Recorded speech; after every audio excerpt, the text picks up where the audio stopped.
When Andrew was born, he was in heart failure from what they called Wolff-Parkinson-White syndrome. And he came out 8 pounds and really puffy. He looked like the actor Peter Lorre. And then he had to lose a lot of weight. He had to lose 4 pounds of fluid as he got better. And he laid there in the little bed in the hospital. And the way we could tell he was getting better is he peed this arc. And as it got beyond where the diaper was and reached the doctors and the nurses, we knew he was getting a whole lot better as he sprayed them as he went by. Wayne and I went to the hospital at 6:30 a.m. Sunday morning, and he was born at 7:25 a.m. The OB was Daniel Kreuzinger, delivered him by C-section with me under general anesthesia. When he arrived at the hospital, the doctors discovered that the baby had an abnormally high heart rate and fluid collected in his abdomen and around his heart. He was eventually diagnosed as having supraventricular tachycardia and hydrops, or irregular heartbeat and swelling. The first thing they did for him was to put him in the intensive care nursery with many support systems attached to him. He was on a ventilator with oxygen. He had 2 IVs in his navel leading to his heart, an oxygen and CO2 monitor, a catheter, 2 IVs, and a scalp. Wayne got to see him after he was born. My first visit was Sunday at 5 p.m. on Sunday. Once he lost all that weight, he looked a whole lot like a little monkey. But he got really cute not long after that. Just as hoped, Andrew did get to come home, but on Sunday, 12/13/87, instead of Monday. He had graduated to a crib and started drinking his bottle like a champ. He could finish one in 10 minutes. When we got to the hospital Sunday, he just looked like he knew he was going home. We dressed him in his blue and white gown and matching hat and Carolyn shawl. Everyone thought he was so handsome. Once we were home, everything was just great. It was so wonderful to finally have our baby at home. I guess when we were little, we were just pretty much inseparable. I mean, we were just together all the time. I always thought of Andrew as more like my little brother rather than my cousin. You know, I always wanted to take care of him. I guess what we did all the time, our favorite game was to, we made it up. It was, we called it puppy hunting. We always wanted to go puppy hunting. Like, we'd get boxes and stuff, and we would just get our wagon and we'd pile all this stuff in the wagon, dog food, treats, and all kinds of stuff, like we were really going to find a puppy. But I mean, we'd sit out in the yard for like hours just looking for a puppy to come running up to us. Like, I mean, we'd just sit there, you know, like we're really doing something here, you know. And we'd go through the woods and looking for puppies or spying on the neighbors, you know. We'd take Granny Nicely out with us usually, and she'd be mad about the whole time she's walking through the woods. And then we'd usually go inside and have ice cream or something. But that was our favorite thing to do. Andrew always wanted to watch Naked Gun 33½. I mean, it's like the craziest movie for a little kid to want to watch, but we'd always watch that, and he'd rewind it, and he'd be like, wait, I want to watch that part again, when they send O.J. Simpson down the steps at the stadium in a wheelchair. Andrew thought it was hilarious. I mean, we'd watch it like 10 times in a row. He'd rewind it, fast forward. But,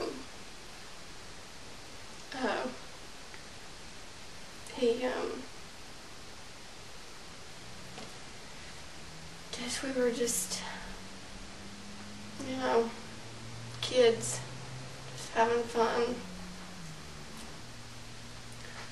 We started off as brothers, running through the house naked, towels around our necks like capes. The hero and his sidekick. We jumped from higher and higher sets of stairs, screaming and falling into beanbag chairs. Every morning I would wake up, walk down the staircase to find him playing his PlayStation. I would watch him play for hours, it seemed like, but when our stomachs began to growl, it was my job to tell Mom and Dad. He always said that we'd made this agreement when I was a lot younger, but I didn't know why I would have ever agreed to such a one-sided deal. I just wanted to watch him play Final Fantasy VII. For a long time we didn't feel like brothers, though. Of course we felt related, but we weren't brothers in the way that friends are brothers. We'd have neighborhood wrestling matches on the trampoline, and I would get really pissed off, and he would sit on me until I calmed down, which I never did. I was still envious of his age and ability to do things that I couldn't. As time marched on, the gap would shrink and widen, and we both began walking on two different sides of two different worlds. But some months ago, things began to change, and we began to be brothers again. We'd always been brothers, but we became brothers in the way that friends are brothers. We played music together, we talked. When we were both bored and lonely, we would keep each other company, because he was still the brother that gave me his blanket when I was cold the day our mom died. He had been that brother all along. We'd just been too blinded by life to notice, and I'm so happy that we both realized that. The bra story? The bra story. Oh. There was this one time at one of the family birthday parties, Andrew somehow found one of my first bras, and instead of just looking at it, he decided that he would put it on and turn around with it and show everybody. Always liked to model. Yes, to model, perform, show everybody a good time. And what else? And he, was this the training bra? Yeah. Yeah, that's right. Your first? My first, Andrew's first. And you weren't embarrassed. He didn't embarrass you at all. No. I thought it would be more embarrassing for him. Probably But embarrassed no, him. he liked it. Would you all remember Andrew doing shows on Mary and David's Hearth? Oh yeah. He would do all kinds of air guitar, I guess they called it, and stuff like that.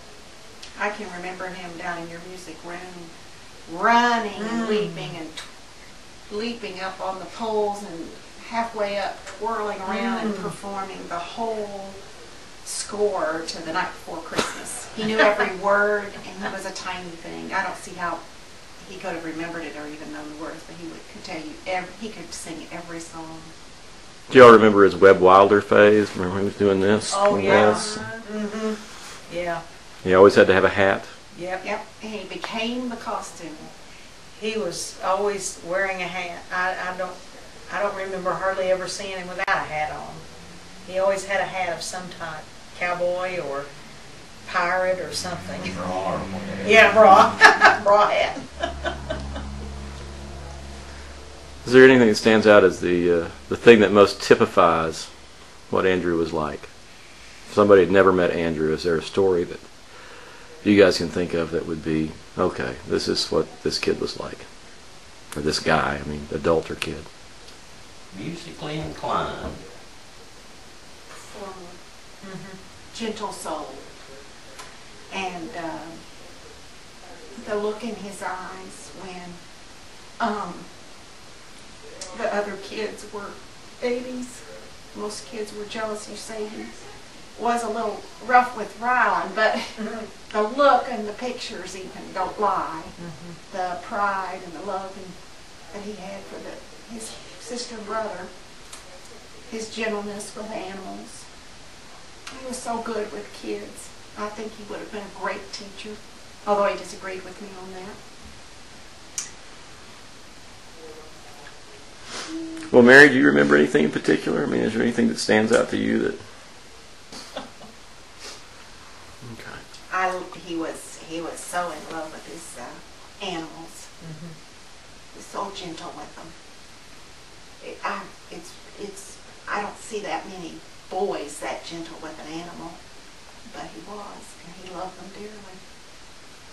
I always enjoyed when he would take the time to play the video games with him, and it was always so much fun because periodically I could honestly beat him, and that kind of would get him.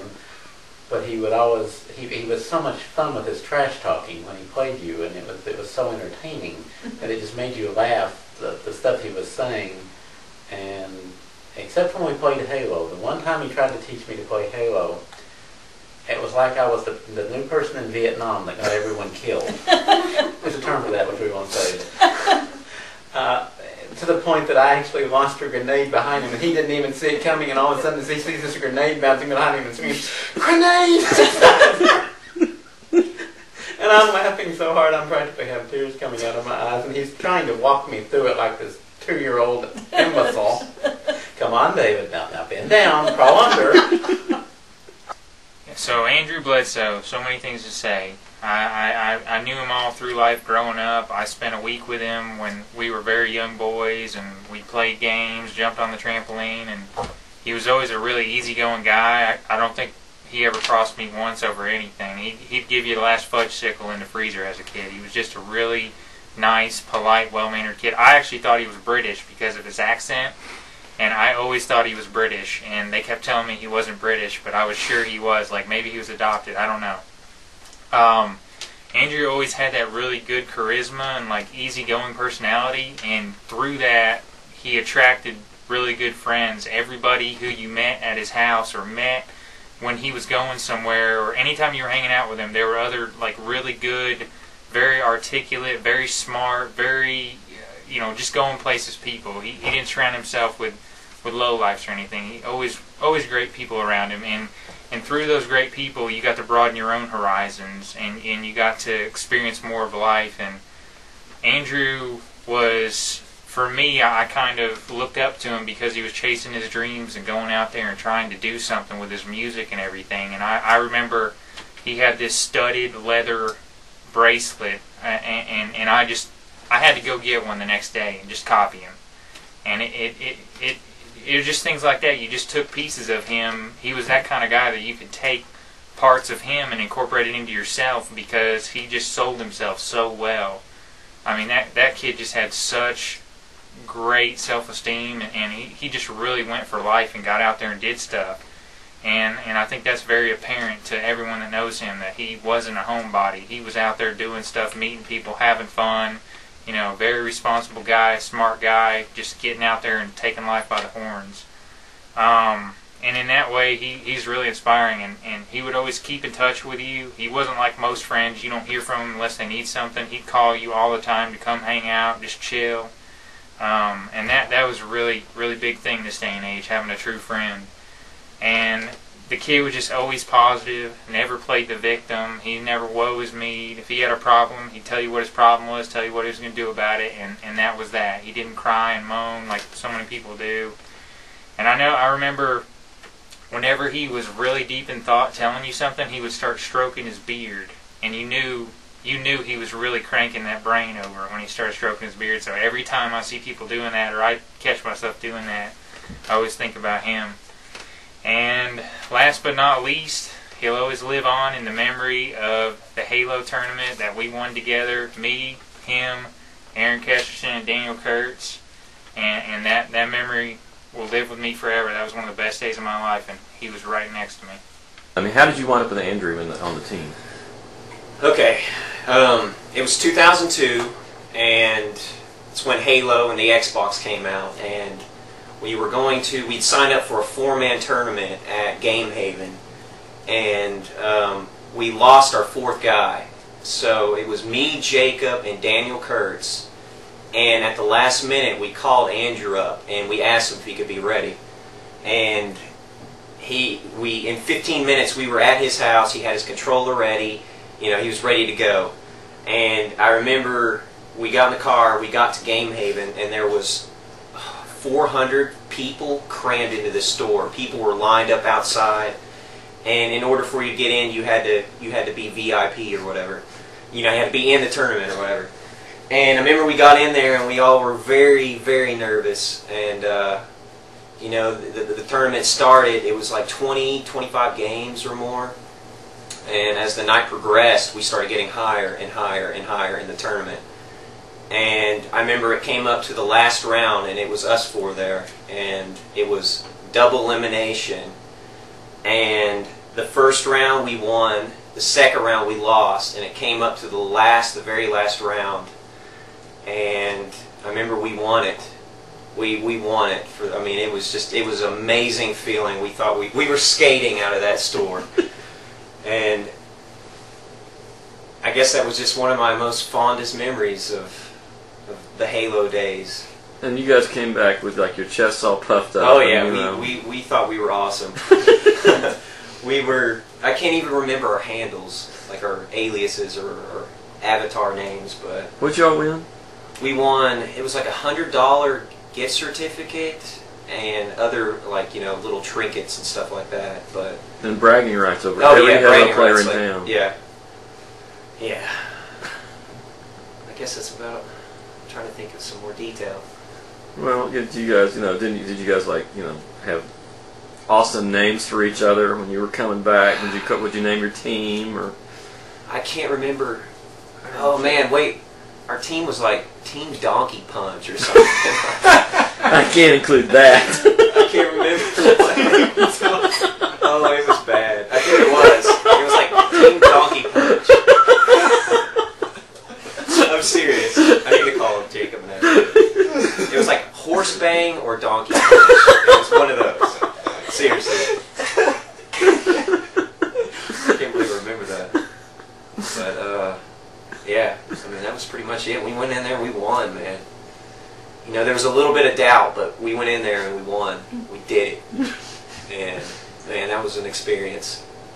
Because it was like, I remember everybody always saying, our parents always saying, you're not going to do anything with video games, you're not going to make any money off of this or anything. And I remember when we got back, we could actually brag that we had made money off of playing a video game.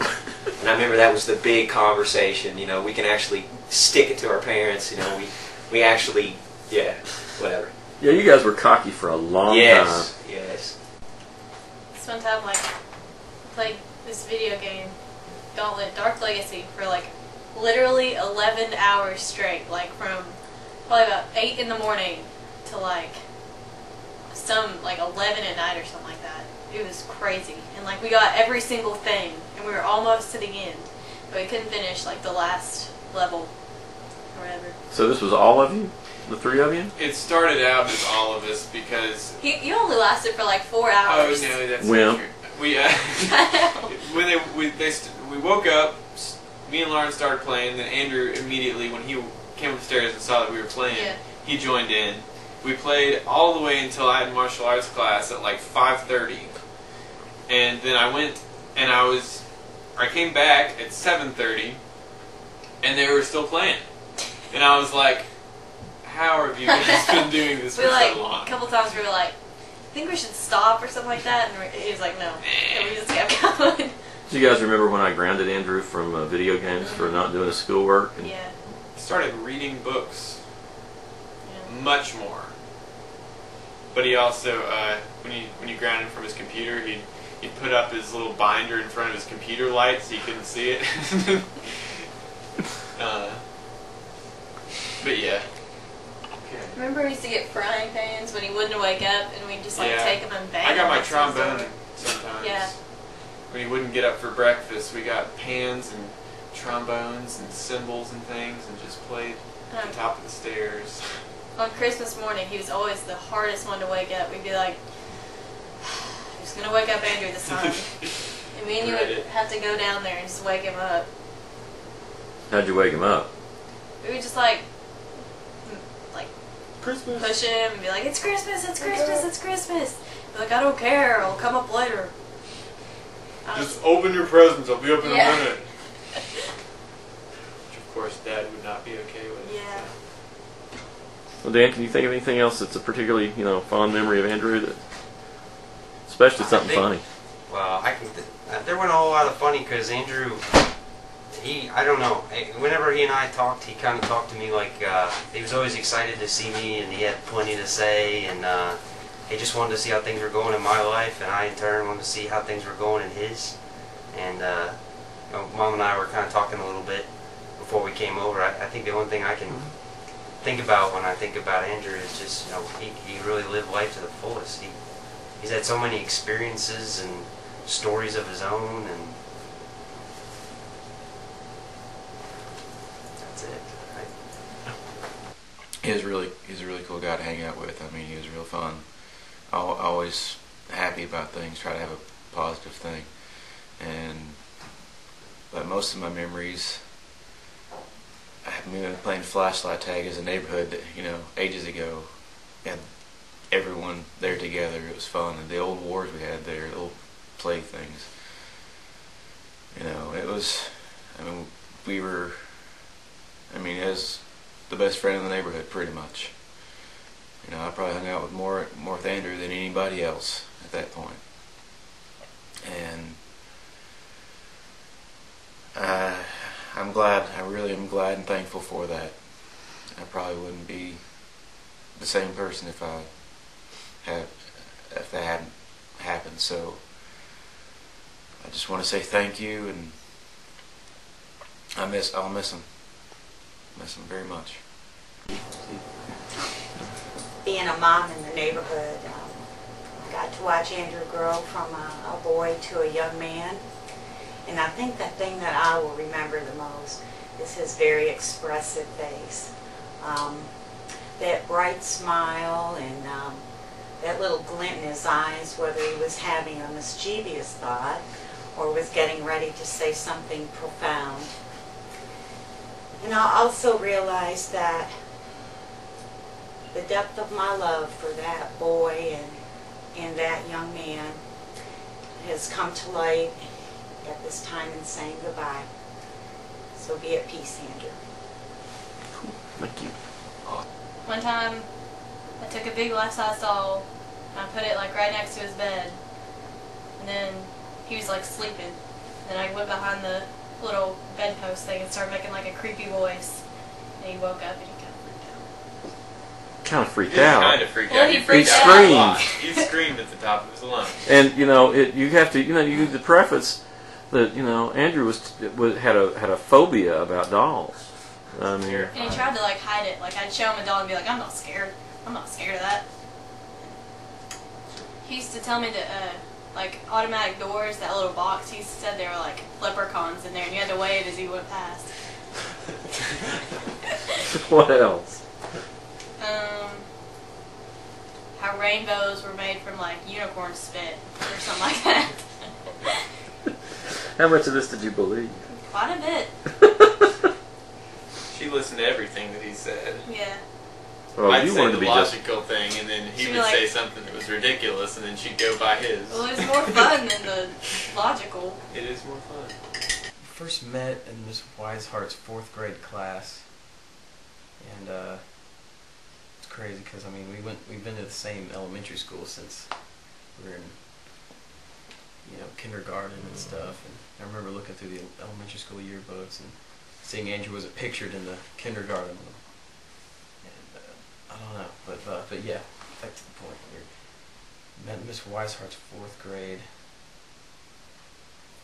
classroom. And it was just, up to that point, I really never found a kid, interested me, just to kind of hang out with, and just, really who, just understood,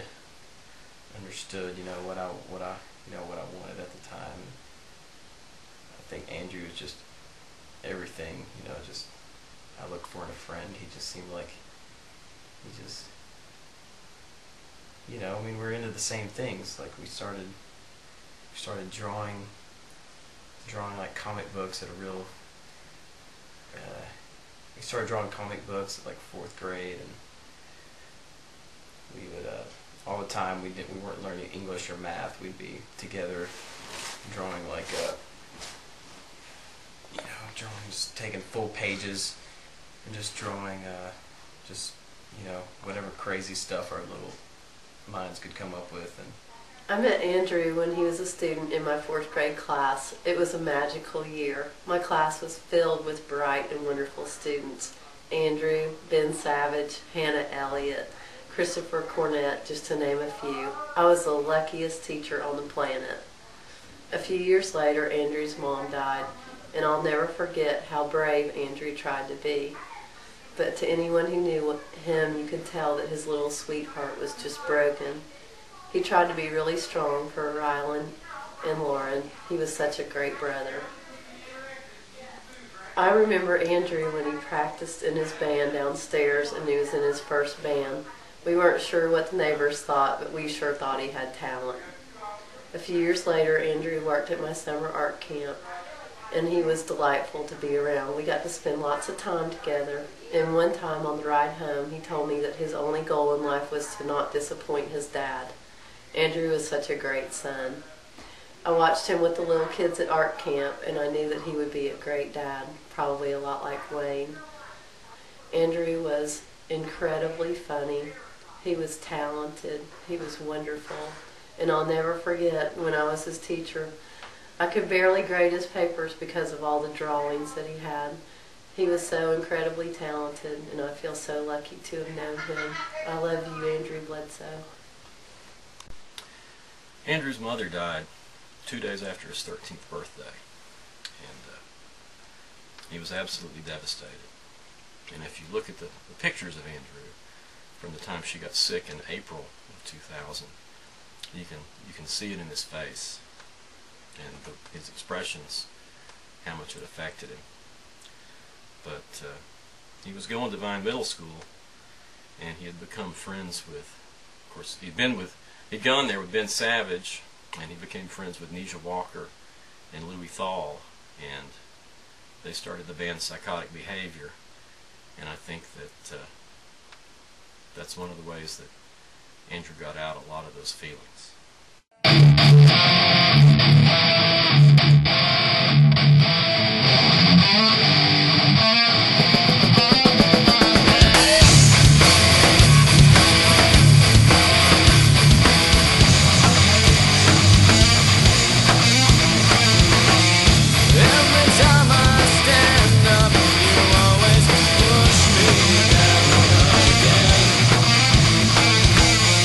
There's a hole in my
the beautiful Andrew Bledsoe with his charming good looks. But still, his room, a mess.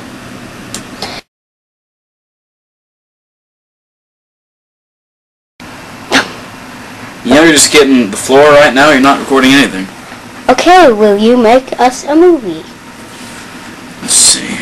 He's gonna say no. How many ways are there to say no? No. No. And don't really feel like it. No. Look at his evil eye. Just sickening. And his finger. Lip.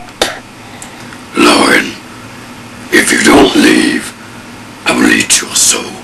Oh yeah, like you could. Ugh.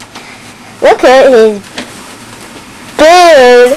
Ah, no! Best moment with the band. Definitely the best moment was the Knox Metal Fest, I think, because that it's, you know, it seemed like it was like our thing, you know. It's like we didn't have to deal with, you know, promoters or any of that stuff, you know. It's like all the other shows before that we had to deal with, you know, all these middlemen, you know, just doing their thing, even though, you know, we'd go out to, we'd do tons of promotion, we'd like tell everybody at school, and we'd, you know, just print out flyers at Kinko's and just go to the mall, you know, just do it yourself, just stuff like that. And you know, we still do all that stuff, but it's, you know, all the other shows just seem like, I mean, we still brought the crowd, but it just didn't really seem like our show, you know. It's like Knox Metal Fest, that was really like, we got bigger bands on it, and it was just, I don't know, it's just like we had our debut CD. We went to a legit studio and recorded four songs of just, you know, our strongest material, and yeah, we just premiered it at that show, and we we just, oh man, yeah, it was crazy. I don't know. Yeah, it was just like our biggest turnout yet, even though somebody ended up kicking the bathroom stall down, and we had to like use all the money we made from the show to pay for that. Well, what did you all think when he joined Psychotic Behavior? And I know everybody at some point went to a show. It wasn't my kind of music. I don't know whether the screaming inside during the performance was louder than the screaming outside when we got in the car and could leave. I think that's why I've lost my hearing. No, it hurt my ears. And I couldn't understand anything they were saying. No, it was a complete mystery to us. We were too old for it, I guess. But everybody seemed to be having a good time, except the how old folks. people responded to him when he was up there performing. He just had a way, it didn't matter what age the listeners were, he just shone up there, and people paid attention whether they liked it or not. He loved it. Except your father saying that ain't music. And turning his ear. Turning his hearing aids down so they could stand it. He really played to the girls. I remember the girls were all just oohing and awing and, you know, stuff when he was singing. I remember. Oh, that. and he loved it. Those little girls, they just were smitten by him. I didn't see any underwear flying at him loud. It's my understanding he attracted them of all ages. But you need to tell that story, Wayne, about the...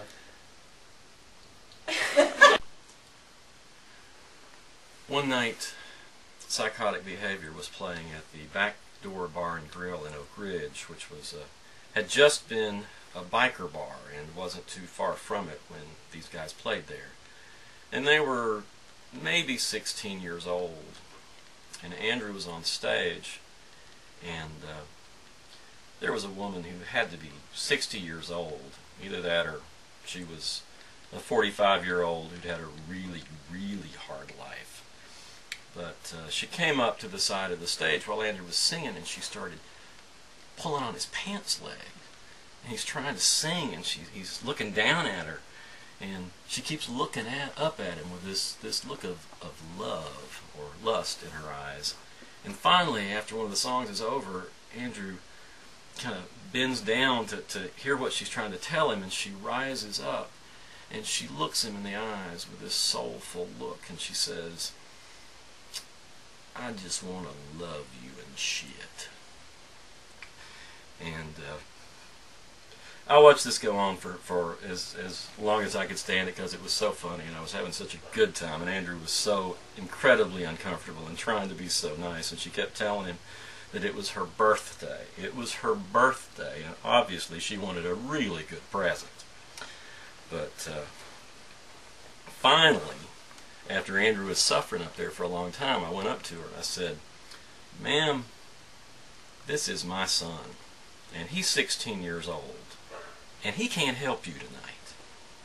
And she looked at me like I was some kind of a bug, and just went right back looking at him and talking to him, and just nearly begging him. And finally his band kind of shuffled him out the door, and I think Laura grabbed him and took him to her truck. The woman was following him out, but they stopped her, finally called her a cab. What can be said, you know, about a guy who's, you know, so influential and so special to so many people. You know, I can honestly say, and this is me talking, most of the people, I'm assuming we're showing this at the reception. Most of the people in this audience or what have you will know that it's rare to find me outside of a conflict with someone. Yeah, I've probably argued with all of you, and I can honestly say I've never ever had any sort of negative altercation or conflict with Andrew, and that says something. It doesn't speak to me, towards me, it speaks towards him, you know. It speaks to his character. I'll always remember everything. You know, I will never forget how fortunate I was to have a friend like Andrew. And, you know, I loved Andrew. We all loved Andrew. You know, we all will continue to love Andrew. You know, people, things, everything tends towards degeneration. Everything tends toward rust or wear and tear or malfunction. But those memories do not. The spirit of Andrew does not. And, you know, that's one thing that's truly eternal. And I'm grateful to be a part of it, to have been a part of it. You know, like I said, this is a person that obviously impacted tons of people's lives, touched so many people in so many different ways. And I'll never forget it. I think there's a point when you know you've done a good job as a parent, when your kids reach a certain age and you realize that you're proud to have them as your children, but you're also proud to have them as your friends. And not only that, but you realize other people are proud to have them as their friends too. And probably a lot of people here tonight are friends with each other because they were first friends with Andrew. I think that's one way to know that Andrew was a really good force in this world. Probably one of the best moments I have is we used to play Amgard all the time, and became started playing. I was like, what is this thing? And it's so much fun. It's a great time. Made everything out of PVC pipe. And we were at the back of, it's probably Nathan's yard. And I got really excited and I threw a stick. And it hit him in the face. And, you know, it bled. And I was like, oh my, you know, I'm so sorry. I'm so sorry. And he was such a cool person about it. And I even, you know, just seeing him the other day, I looked at him and he's got proactive, perfect skin, you know. He could be there with Katy Perry doing his thing, and that's the only thing on his face is that little scar that I gave him, and he's always such a good sport about it, and I was always kind of cool, and I'm sure he told people that he did something heroic to get that scar, but it was me. He lied. He said it was he said somebody had accidentally hit him with he'd gone through like a bush or a tree or something and accidentally hit him. He lied for you. Yeah, that's real sweet. And there's so many memories, and I've got them all, and I'm never gonna forget them. I've got so much to say, but I'm trying to keep it short. I love him, always will. Never gonna forget him. Andrew's always such a card. I mean, he's always telling jokes and cracking up. Without question, one of the happiest people I've ever met. One of the kindest-hearted people I've ever known in my life. Reminded me a lot of Papa in that way. Not enough people on the planet like that at all. Now it is. When I first hung out with Andrew one-on-one, pretty much, we had friends over. He had friends over to your all's house when we were like 15 and sophomores in high school, and he everybody had left, and we got 2 pairs of Wayne socks and put them on, and we would slide, like halfway run down the halls in your house and stop and like slide into each other, and like we did it for probably like I'd say 2 hours. Then we would go and jump on his trampoline. We chilled in his bed and talked for forever. That was the first night we hung out one-on-one. We would hang out, of course, with like, you know, each other, best friends, Aaron, Laura, Ben, everybody. We were always like a family. We were all together. Later on, like probably 2 or 3 years after that, Andrew started coming over here, and we would hang out in the van, just him and I, for hours and hours and hours, and talk about what he loved most, which is life and conversation. And we would sit up in his van and watch the sunrise come up right over there, and we would just, I don't even know what to say. It's crazy. That's my most fond memory of him, is sitting and watching sunrises with him and talking about life. We would talk on AOL Instant Messenger forever, and I have bits and parts of pianos and lyrics and just everything that he thought about, like bottled up into internet on my computer inside, that I want to give to you all and Wayne. But he was one of my absolute best friends. I think he was a beautiful, beautiful person inside and out. I feel privileged to even know who he is, like to know the Andrew that we all know. I'm about to cry. This is crazy. I think I'm done. One of my favorite memories, though, if I had to pick one, would be the time that I was over at Andrew's house, and I was in a band with his brother, and we were having band practice. So we're jamming along in the living room. Then, out of nowhere, Andrew pokes his head in, looks at me and gives me the finger to come here. Well, he just turns around and walks off and doesn't even make eye contact with me. He turns around and he's just got this terrible look on his face. He just, I smacked into your car. And I was like, you did what? What happened? He said, yeah, it's bad. It's real bad. And so we just took off running down the steps. My front tire's flat. His entire bumper's like laying in the driveway. And he's just sitting there shaking his head like, I cannot believe I just did this.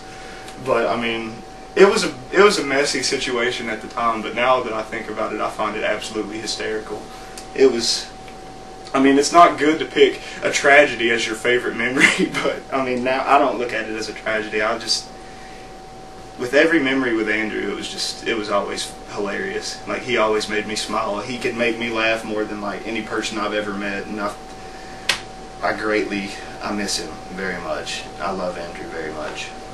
You probably already found out, or you'll find out at the end of this memorial, how much of an impact he had on us and how much of an inspiration he is. Man, inspiration all the way back from, 7th grade, starting PB. I remember him, he wanted to play piano, and not until, what was it, probably a week later, after, starting playing music and stuff, we found out how magnificent of a voice he had.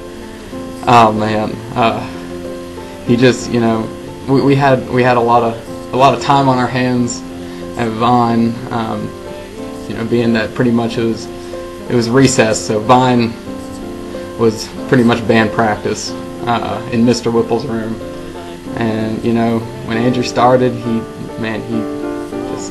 was just so, I'll tell you what, we thought we were gonna make millions off of Andrew's voice. Being 13 years old, just hearing him in Lojo's studio.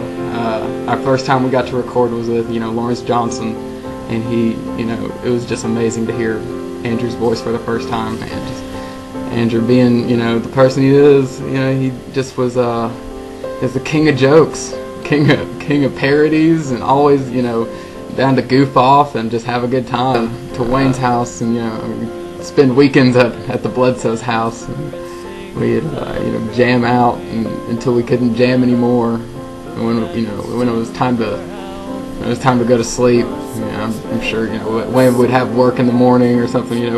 We'd have to go to sleep, and then we couldn't end up going to sleep because we were laughing so hard, so many jokes, and we'd sing parodies of whatever you think, Killswitch Engage and Johnny Cash, and just fun parodies that just would keep us up all night.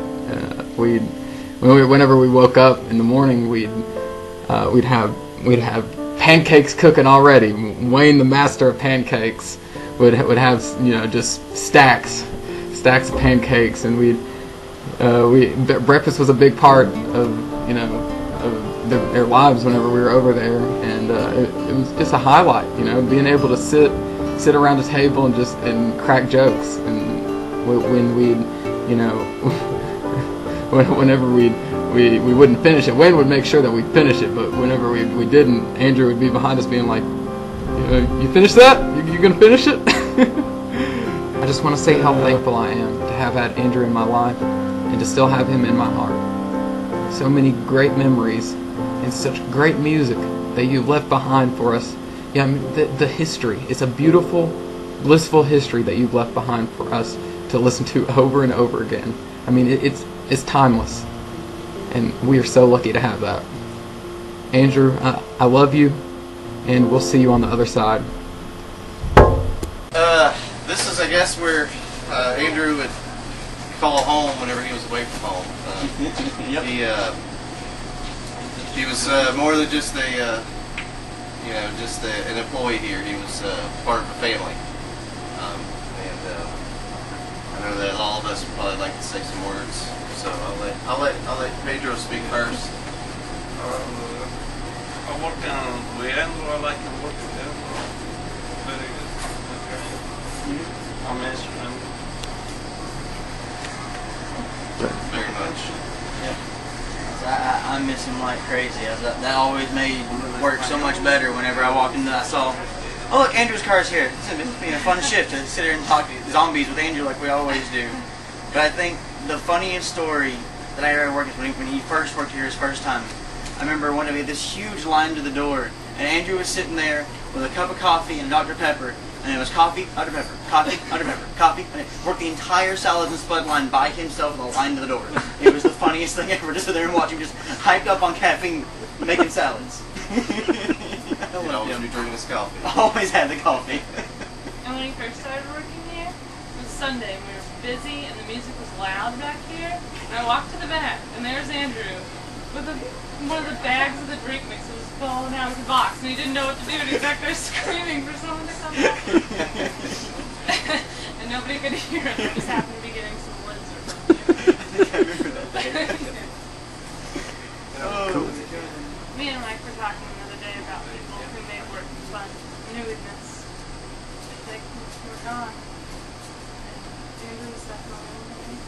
He was. Miss you Miss very you a lot, much. buddy. Very much. Shame to be the same without you. No. Andrew's Spudmaster. He was the Spudmaster. Spudmaster D. Yep. Who else is going to trick the new guys with the box of steam?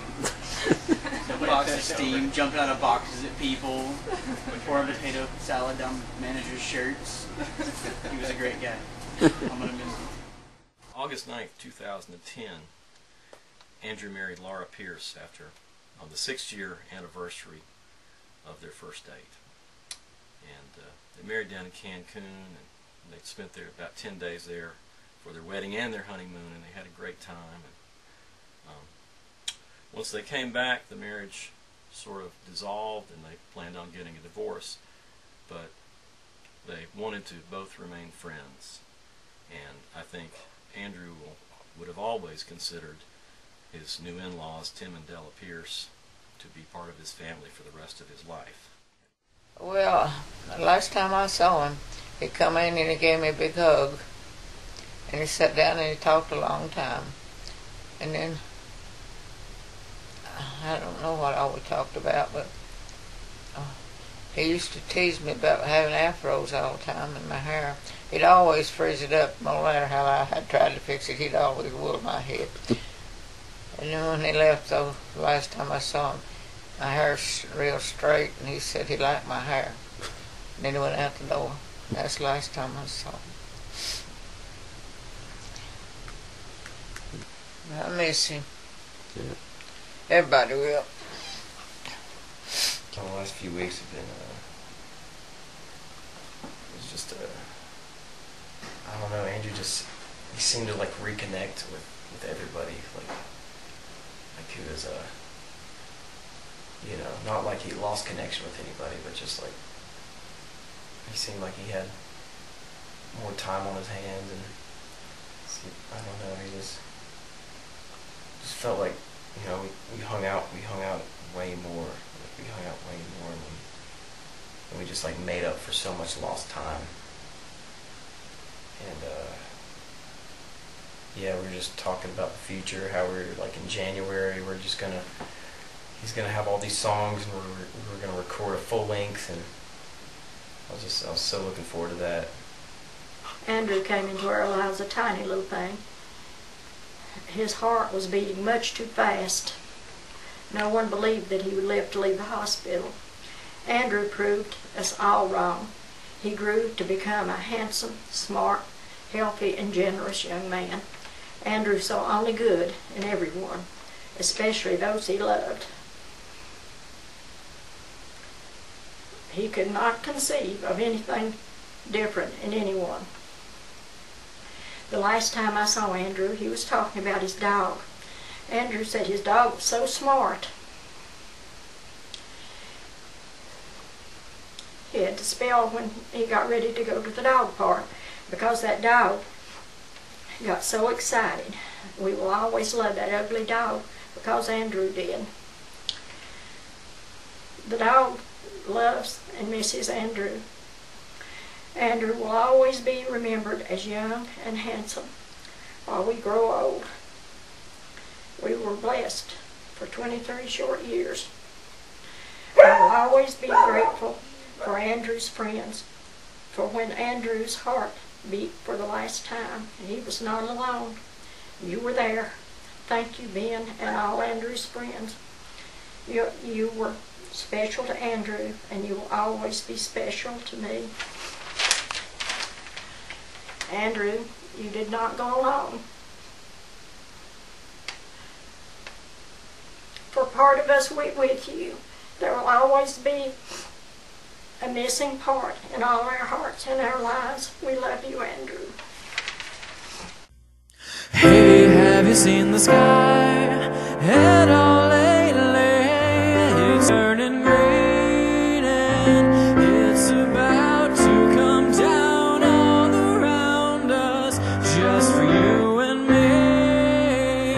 We haven't had to think about everything that's gonna change in quite a while, but it's hard to see the earth crumble into pieces and crack a smile But if we don't know what we're looking for by now, then may I suggest a willingness to see things from the other side of the fence. Just a glimpse is all we need to change some minds. Open eyes, so why must we rush to the end of it all?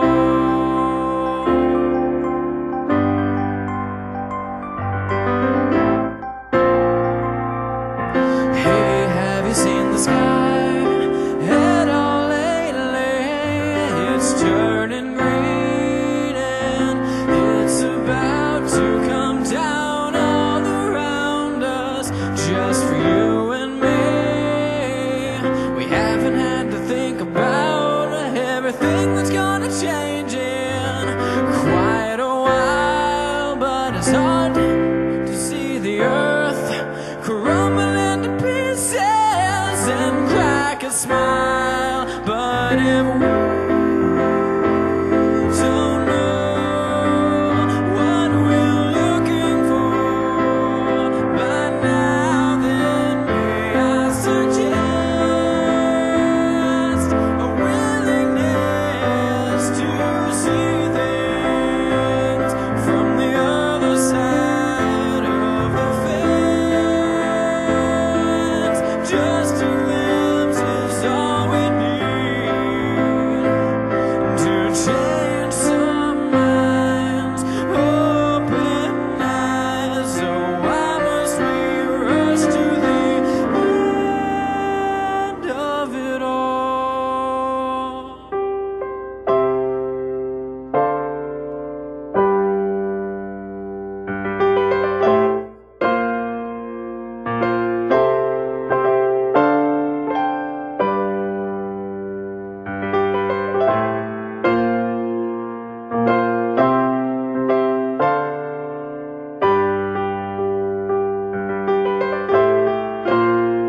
But if we don't know what we're looking for by now, then may I suggest a willingness to see things from the other side of the fence. Just a glimpse is all we need to change some minds. Open eyes, so why must we rush to the end of it all?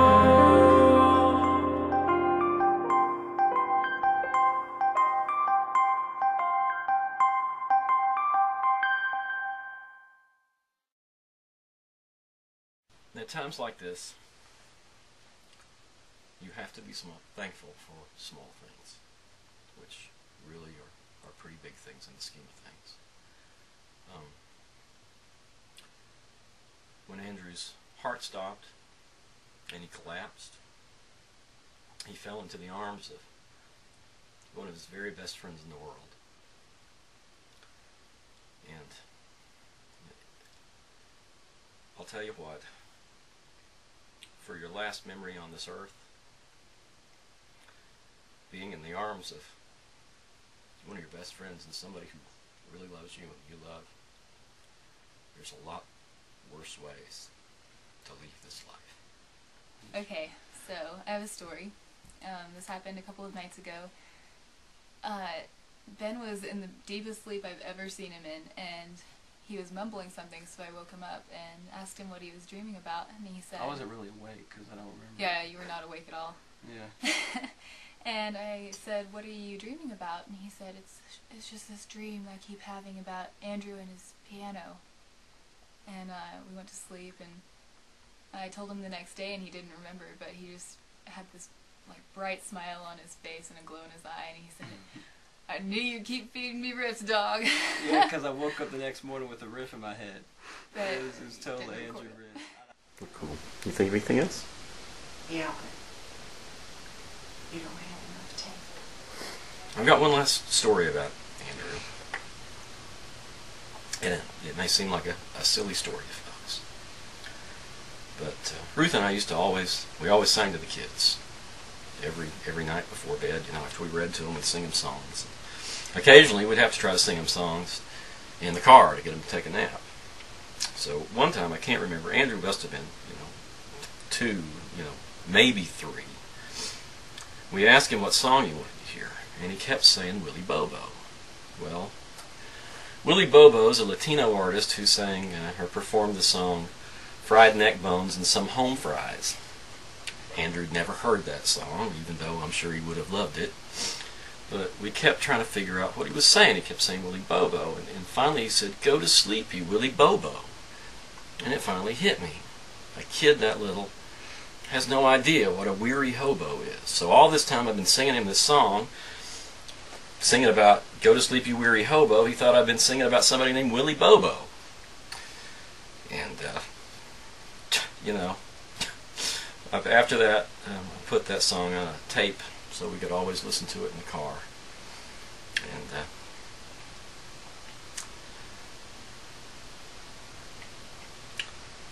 this is the last song I'd like to send out to Andrew. Thank you.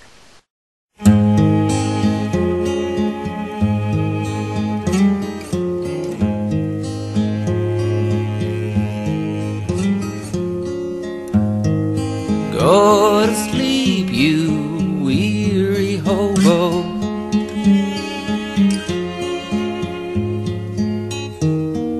Let the towns drift slowly by.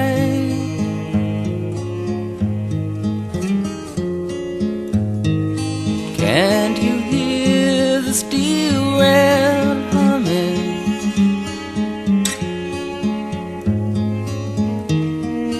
That's a hobo's lullaby.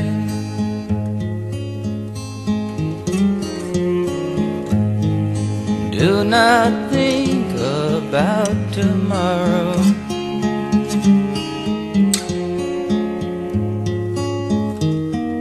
Let tomorrow come and go.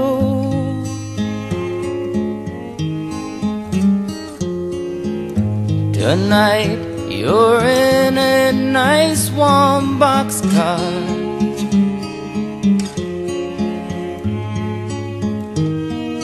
Safe from all the wind and snow.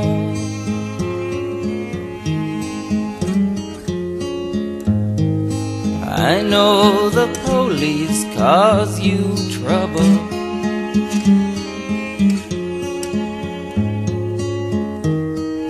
They cause trouble everywhere.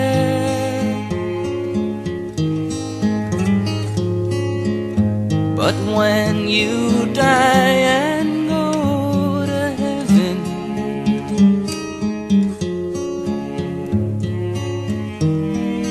you won't find no policeman there.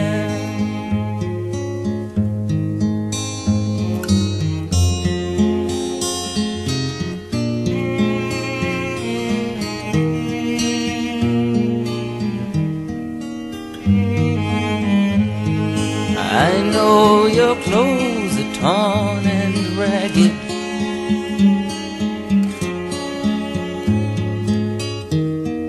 And your hair is turning gray.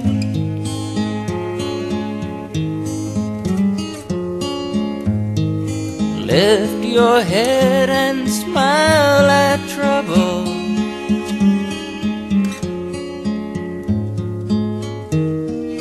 You'll find happiness someday.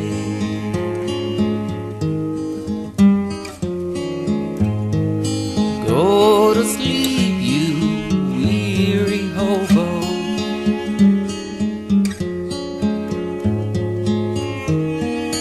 Let the towns drift slowly by.